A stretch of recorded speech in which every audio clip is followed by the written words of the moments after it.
감사로 하나님께 제사를 드리며 지존하신 이에게 내 소원을 갚으며 환난 날에 나를 부르라. 내가 너를 건지리니 내가 나를 영화롭게 하리로다. 아멘. 할렐루야. 오늘은 유엔이 정한 김장하는 날입니다. 김장들 하셨습니까? 이렇게 얘기해도 안 웃는 걸 보니까 여러분 참 한 주간의 삶이 퍽퍽하셨던 것 같습니다. 어떻게 해서든지 좀 웃겨보려고 그러는데 절대로 다음부터는 이런 멘트는 하지 않겠습니다. 참 코로나라고 하는 것이 우리의 삶을 많이 바꿔놨죠. 그 중에서도 바뀌지 않는 것들이 있어요. 그 중에 하나가 이제 문화라고 하는 것이죠. 근데 문화도 변합니다. 김장 항상 할 것 같지만 어느 순간부터 농협김치 사다 먹는 순간이 또 생겨나지요. 그러나 우리가 인생을 사노라 보면 인생은 이런 것이다. 신앙생활을 하다 보면 신앙이란 이런 것이다. 변하지 않는 것이 있습니다. 인생이란 무엇인가요? 여러분, 믿음의 사람은요, 지난날 베푸신 하나님의 은혜에 감사할 줄 아는 사람이 믿음의 사람입니다. 반면에 가장 미련하고 믿음이 없는 사람은 지난날 베풀어 주신 은혜에 대한 감사를 잃어버린, 망각하고 사는 사람이에요. 입술로는 은혜라고 이야기를 해요. 오늘 날이 흐렸습니다. 해가 안 뜬 건 아니잖아요. 해가 있잖아요. 구름이 가렸잖아요. 어떠한 이유로 주신 은혜에 감사하다고 말은 하는데 그 은혜와 감사를 잃어버리고 사는 사람이 믿음이 없는 사람이라는 거예요. 그래서 기억하는 사람이 있고 망각하는 사람이 있는 거예요. 기억하는 동안은 감사해요. 기억을 잃어버리면 감사하지 못해요. 받은 바 은혜는 같은데 말이에요. 그러면 우리는 어디로부터 받은 바 은혜에 대한 망각이 온다고 생각하시나요? 인생의 공통점 중에 대표적인 것은 몇 가지 우리 인생에는 그렇게 간절한데 이루어지지 않는 것이 있다 없다? 있다는 거예요. 왜 내 삶이 완전해야 된다고 생각하십니까? 죄송합니다. 이거 교만함입니다. 내 삶은 완전해야 돼. 다른 사람은 몰라도 내 삶은 완전해야 돼. 이 교만 버리지 않으면 행복할 수 없습니다. 성경이 그렇게 이야기합니다.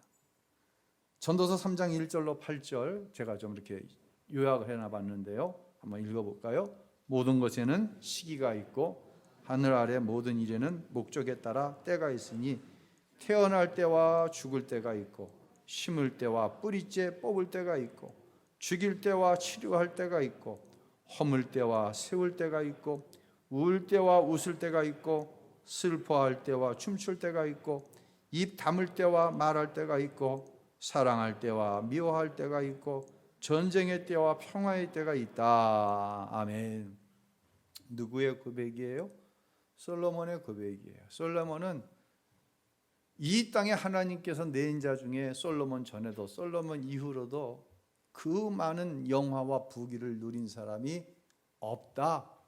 이렇게 정해놓은 규정된 사람이 솔로몬이라고 하는 사람이에요. 이 솔로몬이 이야기하는 거예요. 인생에는요, 성공이 있고 실패가 있어요. 인생에는요, 사랑도 있고 미움도 있어요. 인생에는요, 슬픔과 기쁨이 있어요. 이것이 어우러져 있는 것이 뭐다? 인생이라는 거예요. 나의 삶이 완벽하지 않아 괴롭습니까? 이것은 하나님의 인생을 향한 섭리를 무시하는, 다시 말씀드립니다, 매우 교만한 행동이에요. 제가 지난주에 우리 교회 집사님 부부에게 우리 부부가 이제 식사 초청을 받아서 저녁 식사를 함께 했어요. 식사 중 이런 질문이 나왔어요. 오늘은 김장들 하러 가가지고 근데 항상 보면 맨 앞줄에 우리 여자 대원들이 7명이 서고 뒤에는 우리 남자 대원들이 9명이 이렇게 서요. 이상하잖아요. 다른 교회 찬양대를 보면요, 넉 줄을 쓰면 3줄은 여자분들이고 겨우 한 줄 남자들이 듬성듬성 서요. 왜 우리 교회는 다른 교회에 비해서 남자들이 많지? 제가 우리 강 목사님께 물어봤더니 청년들도 남자가 많대요, 우리는. 그래서 이 정답 없는 질문을 하는 거예요, 서로가 밥을 먹으면서. 우리 왜 남자 회원들이 많지? 우리 왜 남자들이 많지? 다른 교회에 비해서. 그런데 이 순간 저와 같이 사시는 여자분께서 충격적인 답을 했어요. 무슨 답을 했는지 아세요? 여러분, 우리 교회에 남자 대원이 더 많은 이유가 뭐예요? 김길래 집사님 뭐라고 생각해요? 몰라야 돼. 절대로 알면 안 돼. 절대로 알면 안 돼. 제 아내가 하는 얘기가 담임 목사가 못생겨갖고 여자들이 없대요, 우리 교회. 세상에나. 참. 여러분, 잘생긴 사람한테 이 이야기하면 웃고 맙니다. 우리 염승환 집사님은 동안이어가지고 늘 청년 같다 그러잖아요. 저런 사람한테 못생겼다 그러면 웃고 말아요. 에이, 내가 얼마나 잘생겼는데. 아니, 이게 돌고 돌아가지고 내 귀에, 아이고, 우신교회는 여자 성도들이 없는 이유가 담임 목사가 못생겨서 그렇대. 돌고 돌아 들어와서 들어도 기분이 나빠요. 엄청나게 나빠요. 내가 그때부터 수사반장 할 거야. 누가 그 얘기 했는가. 그런데 내 편이라고 생각했던, 세상에 30여 년을 함께 살았던 아내의 입에서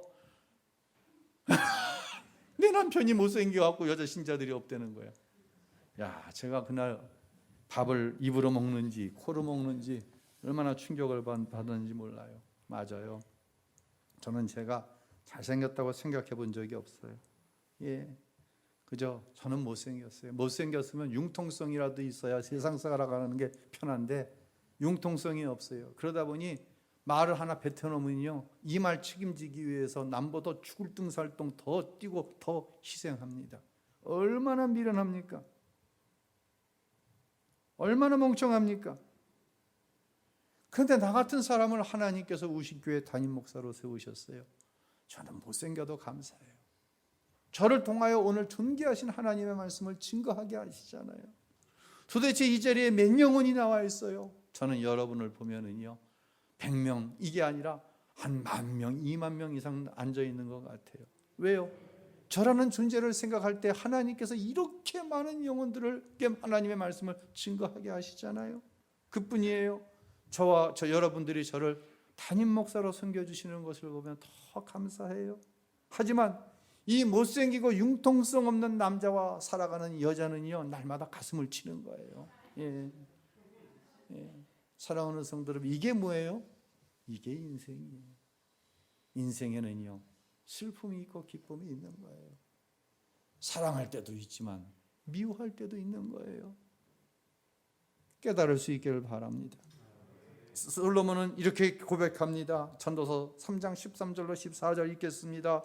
사람이라면 먹고 마시는 일이 잘 되기를 바라는데 이것이야말로 하나님이 주시는 선물이다. 또 하나님께서 하시는 일은 무엇이든 영원하다는 것도 안다.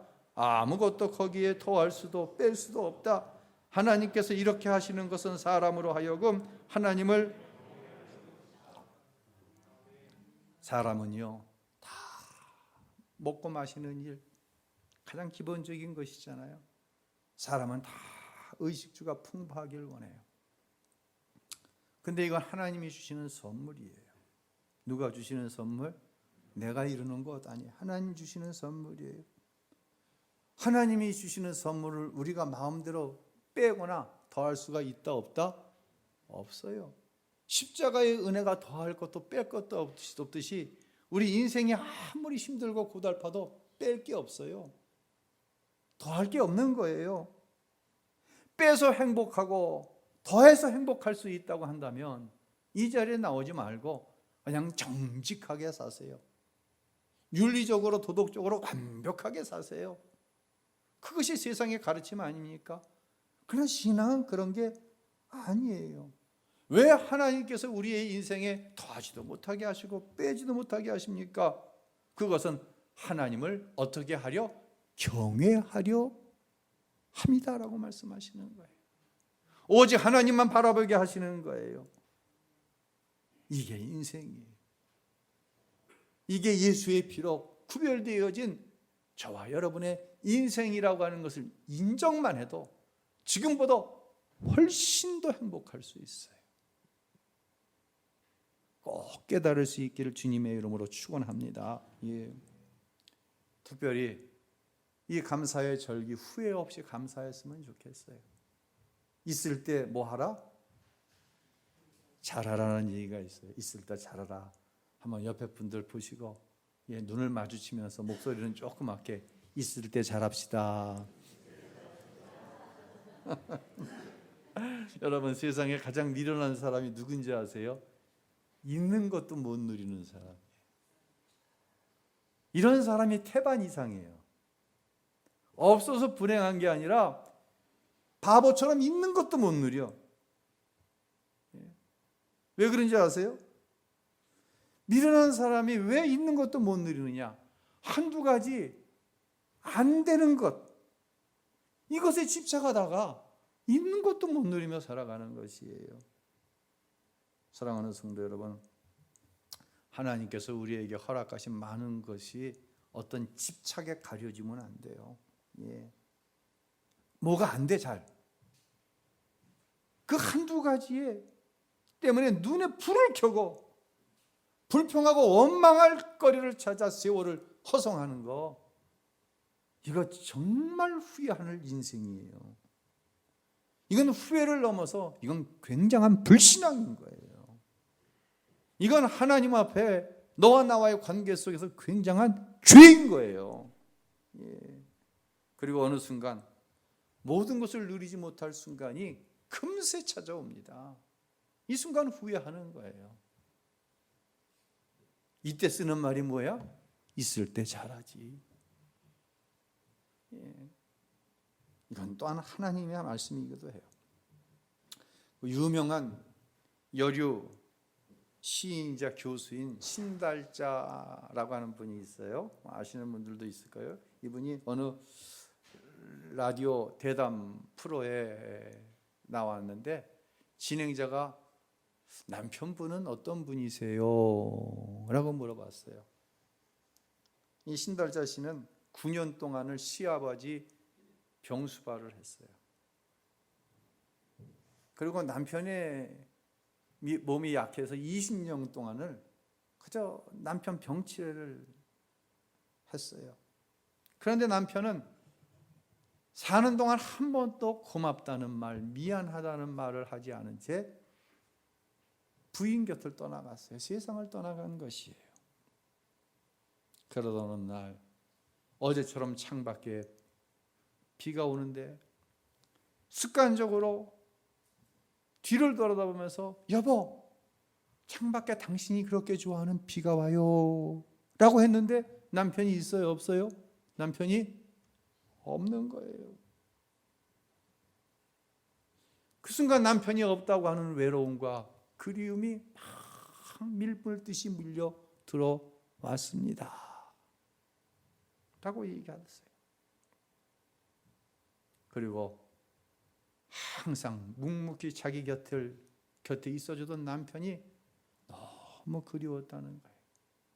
평상시에는 고맙다는 말, 미안하다는 말 하지 않던 남편이 미웠는데 막상 그 남편이 없으니 묵묵히 자기 곁에 있어주던 남편이 너무너무 그리웠다는 거예요.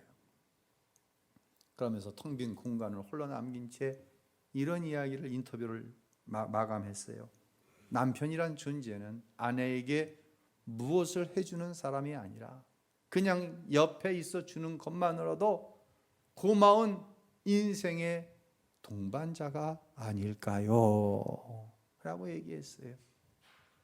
사랑하는 우리 여자 성도 여러분, 남편은 가족들에게 무엇을 해주는 존재로 하나님께서 허락하신 게 아니에요. 얼마큼 더해요? 능력이 그게 나에게 준 능력인데요. 하나님께서 주신 삶인데요. 얼마큼 어떻게 더해요? 도둑질해요? 사기쳐요? 거짓말해요? 그렇게 살 수 없잖아요. 우신교회 남자들이 많은 이유가 여기에 있는 거예요. 그냥 담임 목사가 늘 남자 편들만 들어줘. 그러면 안 되겠죠. 한 무뚝뚝한 남편이 있었어요. 고집은 또 얼마나 센지 몰라요. 반면에 아내는 상냥하고 애교가 있어요. 이런 아내의 상냥함과 애교가 이 무뚝뚝한 남편의 어떤 고집스럽고 그냥 고집불통, 권위적인 그 불친절을 가려주면서 함께 살아왔어요. 어느 날 부인이 남편에게 전화를 해서 여보 들어오는 길에 나 두부 한 번만 사다 주면 안 될까? 안 될까가 끝나지도 않았는데 전화통에 불호령이 떨어집니다. 무슨 소리 하는 거냐고 남자가 시꺼먼 비닐봉지들을 들고 쪽팔리게 사람 만들려고 한다고 하면서 까가 끝나지도 않았는데 전화를 딱 끊어버리는 거예요. 그런데 바로 그날 저녁 아내가 가게에서 두부를 사오다 그만 음주운전자가 운전하는 차량에 치여 사망하고 맙니다. 사고 소식을 들은 남편이 병원으로 달려갔어요. 하지만 이미 아내는 싸늘한 죽음이 되어 있었습니다. 남편은 아내의 유품을 바라보던 중 검은 비닐봉투에 들어있는 으깨진 두부를 발견하게 되었어요. 그리고 아내의 죽음이 자기의 불친절함에 있었다는 사실을 알게 된 거예요. 남편은 그 자리에서 통곡을 하고 말았습니다. 잠시 후 슬픔이 잠깐 머무르자 남편은 평생 부인에게 한 번도 하지 않았던 말을 비로소 하게 됩니다. 여보, 정말 미안해. 나 때문에 당신이 먼저 가게 해서 너무 미안해. 우리 다시 만나면 당신은 무뚝뚝한 내 아내로, 나는 당신처럼 상냥하고 애교 있는 남편으로 다시 만나서 당신을 여왕처럼 모셔줄게. 그 이후 남편은 식당에 가서 두부를 먹지 않았다고 해요. 여러분, 얼마나 미련한 일입니까? 얼마나 후회스러운 일입니까? 택시는요, 한 대 놓치면 다음에 올 때까지 기다리면 돼요. 좀 많이 기다릴 때도 있어요.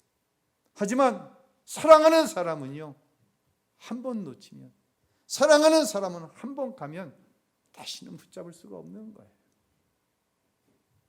저는 이 글을 읽으면서요, 많은 생각을 했어요. 내 생각을 했어요. 사랑하는 성도 여러분은 누구의 생각을 하고 있습니까? 자기 생각을 할 수 있어야 돼.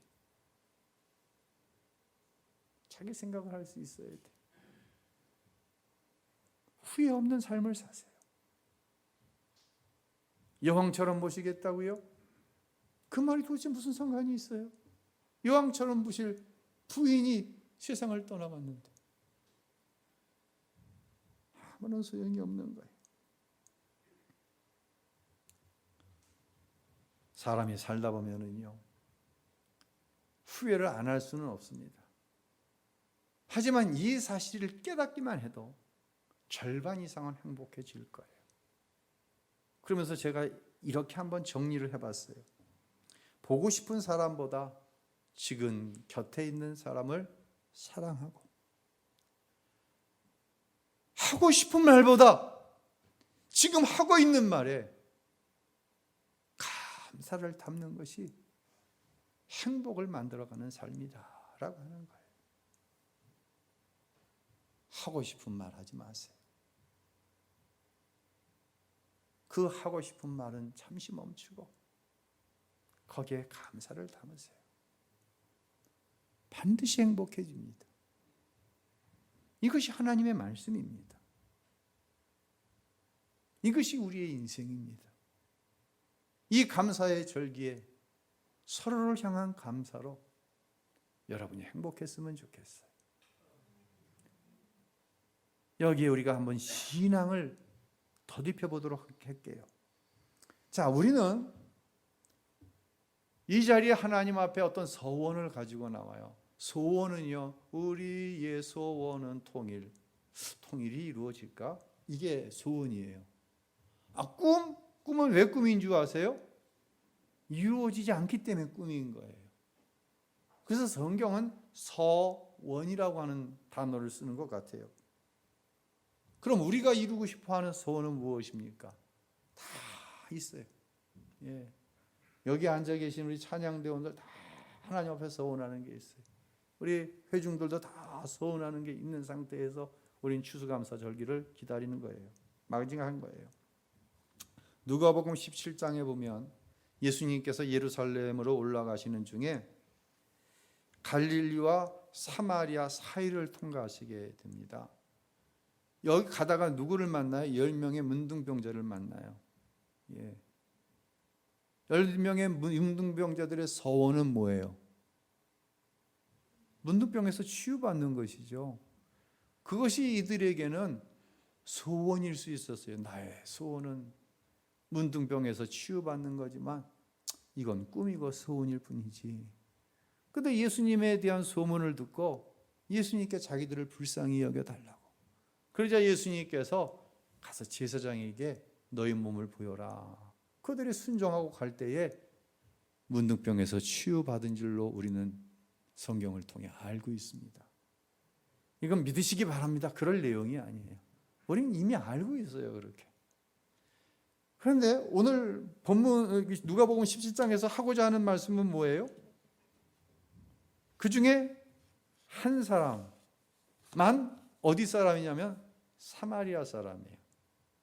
당시에 개와 같이 사람 취급도 안 하던 사마리아 사람이에요. 이 사마리아 사람만이 예수님께 찾아와 감사했어요.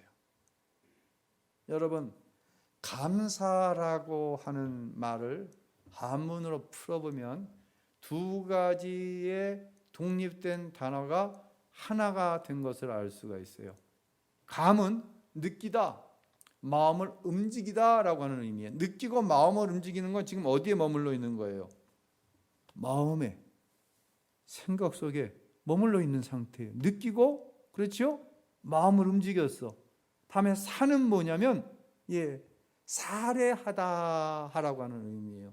사례하다는 것은 생각하고 마음속에 너무 고맙다라고 하는 것이 표현되어지는 거예요. 감사합니다. 말로 표현하는 거예요. 머릿속으로 참 감사하다. 이건 감이에요. 사가 이루어질 때, 사례가 이루어질 때 감사한 거예요. 미안합니다. 머물러 있으면 이건 감이에요. 입술로 튀어나와야 되는 거예요.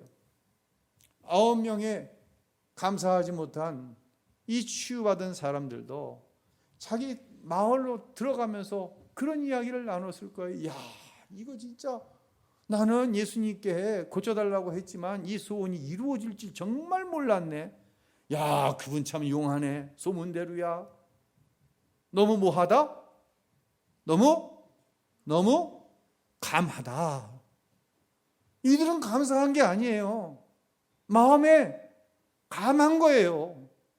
참 고마운데? 마음이 막 움직여지는 거예요. 자기들이 받은 은혜로 말미암아. 그런데 표하지 않은 건 그냥 감한 거예요. 누구만이 감사했어요? 한 명의 사마리아인만이 주님 앞에 나와 감사했어요. 사랑하는 성도 여러분, 감사하는 성도들이 되시길 바랍니다. 사람과의 관계에서도 감사하고 하나님 앞에서도 감사하시고 예수님께서 누가복음 17장에서 이렇게 말씀을 하세요. 이 사건에 대하여 한번 읽겠습니다. 예수께서 대답하여 이르시되 10사람이 다 깨끗함을 받지 아니하였느냐? 그 9은 어디 있느냐? 이 이방인 외에는 하나님께 영광을 돌리러 돌아온 자가 없느냐 하시고 내 믿음이 너를 구원하였느니라 하시더라. 아멘. 예수님은 이 한 사람의 감사를 무엇으로 여기셨어요? 내 무엇이? 믿음이라고 말씀하고 있는 거예요. 감만 하고 마을로 돌아간 사람들은 믿음으로 여기시지 않으셨어요. 머리에 고맙다고 느낀 것을 가지고 예수님께 무엇을 어떻게 살해했는지 몰라요. 살해한 그것을 믿음으로 보시고 그 믿음으로 네가 구원함을 얻었다고 그랬어요. 여기서 말하는 구원은 우리로 따지면 소원에 해당되는 거예요. 무엇으로 그 소원을 이루는 거예요? 감사로 소원을 이루는 거예요. 자, 여기서 이제 신앙의 가장 기본적인 본질을 한번 재정리해 보겠어요. 신앙의 가장 기본적인 본질은 뭐냐?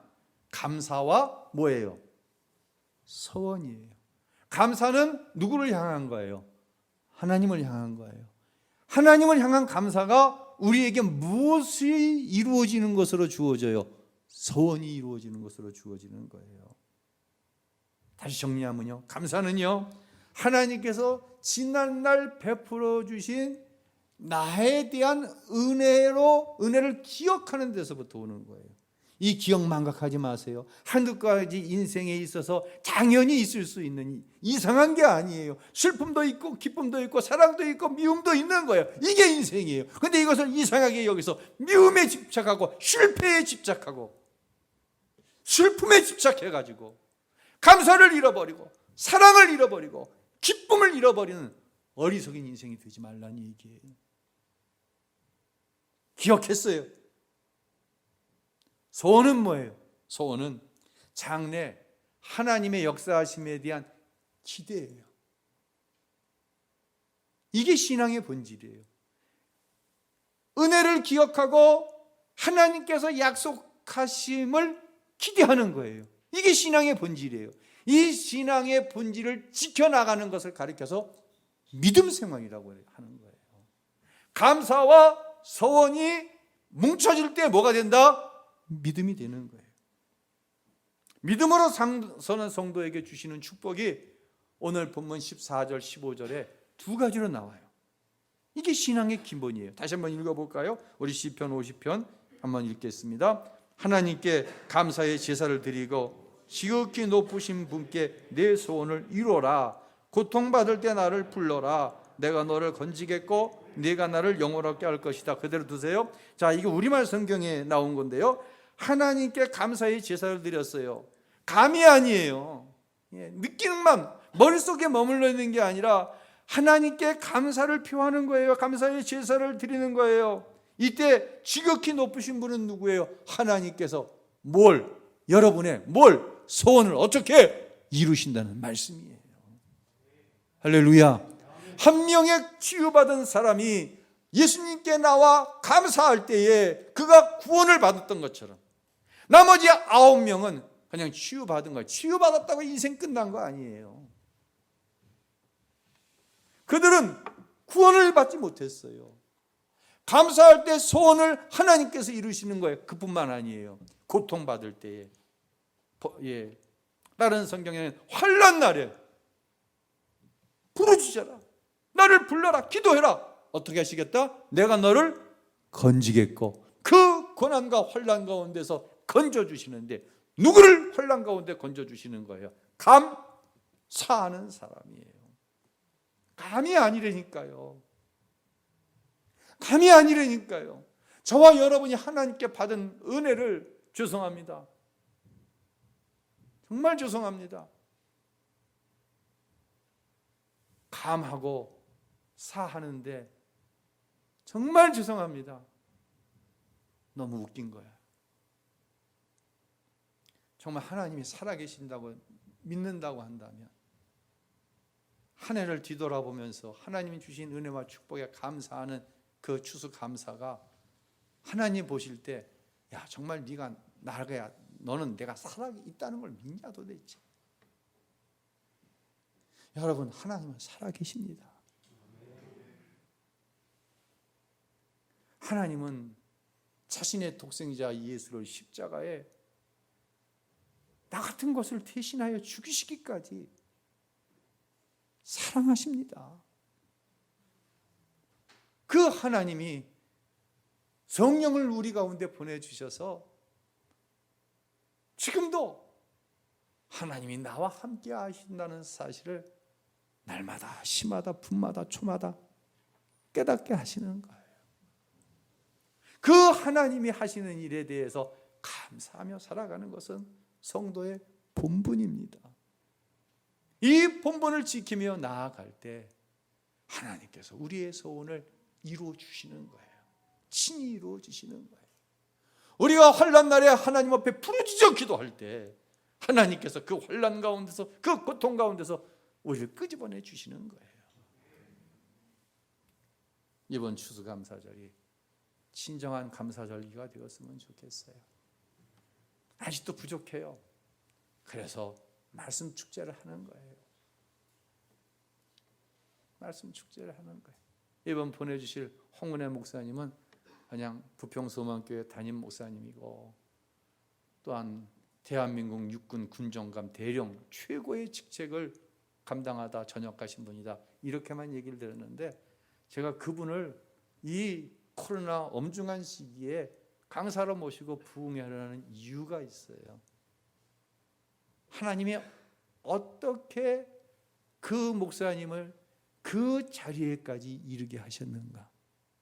그 일이 온전히 하나님께서 이루신 일임을 여러분에게 보여드리고 싶은 거예요. 보여드리는 것으로 끝나는 것이 아니라 누구도 그렇게 될 수 있다. 나도 그렇게 될 수 있고 내 자녀도 그렇게 될 수 있고. 할렐루야. 누가 하시면? 하나님이 하시면. 할렐루야. 할렐루야. 그와 같은 우리 모두가 하나님 앞에 진정한 기쁨과 감사로 어우러지는 이번 추수감사 말씀 은사축제, 또한 추수감사 절기가 될 수 있기를 우리를 사랑하시는 저와 여러분을 그렇게 축복하기를 원하시는, 그래서 하나님 보좌 우편에서 지금도 중보하고 계시는 저와 여러분의 주님 예수 그리스도의 이름으로 간절히 축원합니다. 할렐루야.